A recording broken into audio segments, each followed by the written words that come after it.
Hello, good morning. My name is Jesse with ROI Safety Services, and I want to welcome you to our weekly free safety training. This topic for this week on the 23rd is the top 5 things you need to do for an OSHA inspection. And I particularly like this training module because it is very, very much applicable and, most important, preventable. And if you're not being in a preventive way of being in your business, you will be reactive. And of course, when you're reactive, things happen. You get fines, you find yourself paying more money than you need to. And so we are offering this free module for small businesses to look at, and hopefully you'll get something out of it. That is my goal, to provide this for you. So what are the top 5 things you need to do for an OSHA inspection? The first thing we want to do is just figure out what we're doing, what industry are you in, what applicable requirements apply for your business. If you're in manufacturing, distribution, or if you're in construction, you need to look at your SIC code and figure out what requirements apply to you. And that can get a little complicated if you're not in the industry, if you're not a safety professional.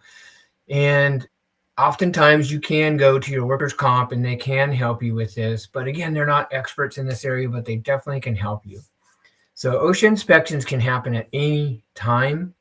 So just getting prepared for them and anticipating what they're going to be requesting is so important. And it's not a big secret. When they come and do an inspection, they're not going to ask you for anything that you shouldn't already have available. So there are many things that we can do to get prepared for these inspections. And most inspections are going to be from a disgruntled employee, which is what I have found. Again, there's no data supporting this, but in my anecdotal experience, it's been the upset employee. So ensuring that your workplace is always inspection ready is crucial. And I hope to give you some key pointers on how to do that. So we'll look at basically just the top 5 things that you need to do. And I'll add a couple more as we go and as things come up. So I hope you get something out of this and give me your feedback for sure. So keep detailed records. We absolutely need detailed records in everything that we do. It is so important that you document everything. It didn't happen if you didn't document it, okay? This includes safety training, maintenance logs, incident reports, and here's the biggest and most important thing: corrective actions and employee write-ups. And why are the employee write-ups so important? Because it shows that you're keeping your employees accountable. So if OSHA requests these records and you say, "Oh, I've never written an employee up because they're such good employees," I mean, we know that's not true. And so that can get you in some trouble. And it has, in my career, I have been cited for not doing that. And it could happen to you very easily if you don't. And basically what they're saying, OSHA that is, if you don't have evidence of disciplinary actions or write-ups, you do not have an effective safety program, which makes sense, right? Because you're going to have people not wear their safety belt or their safety glasses or their seat belts. And proper documentation not only demonstrates compliance, so you need objective evidence of compliance, but also helps to defending you against potential violations and citations. So make sure that all the required OSHA documentation is available and readily accessible. That's the key word, readily accessible, please. Now, training is super important. You don't know what you don't know, so you have to train your people, right? You train them in the manufacturing process, right? You also need to train them in how to do it safely. It's not always inherent to the training that we give our employees to act safe. Sometimes we need to step out of our training on whatever they're doing, whether it be a punch press, drilling or packaging, lifting, operating a powered industrial truck, whatever it is, we need to give specific training to that task, and it needs to be done regularly. So what to expect during an inspection, regular safety training session should cover OSHA regulations. So what does that mean for small businesses? I don't care how many employees you have to have some sort of regular safety training. You can cover emergency procedures, hazard recognition, lockout, tagout, confined space, emergency evacuation procedures, fire extinguishers. So those are just a few topics that pretty much every company is going to go through. I often get the call, very often actually, about, oh, we're just a small business in Irvine and we only have, 10 employees and we don't really do that much. We really don't have anything to do with OSHA. And then I start asking questions. Well, what do you do there? Oh, we just do some minor repairs on equipment. And then come to find out they're using lead. And then they're using solvents. And then they're doing grinding and small manufacturing or casting.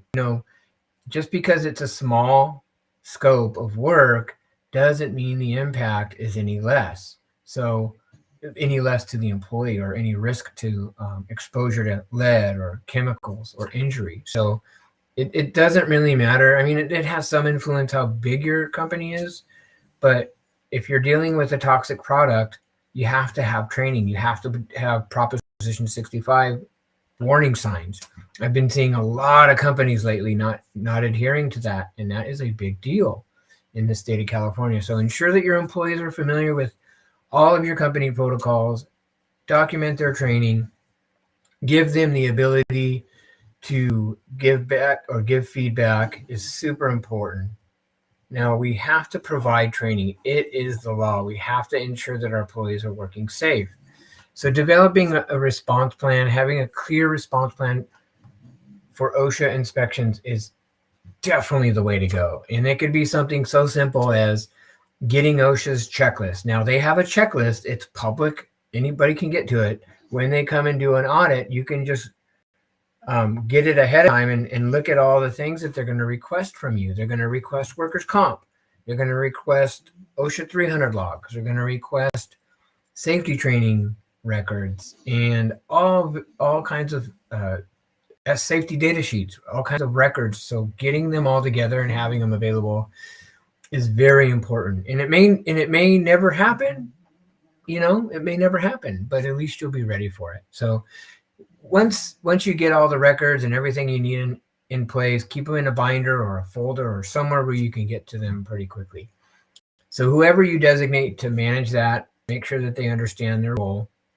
And if they ever do show up, make sure that you get their business card. And, if you want, get a copy of I think they carry badges. I'm not really sure anymore.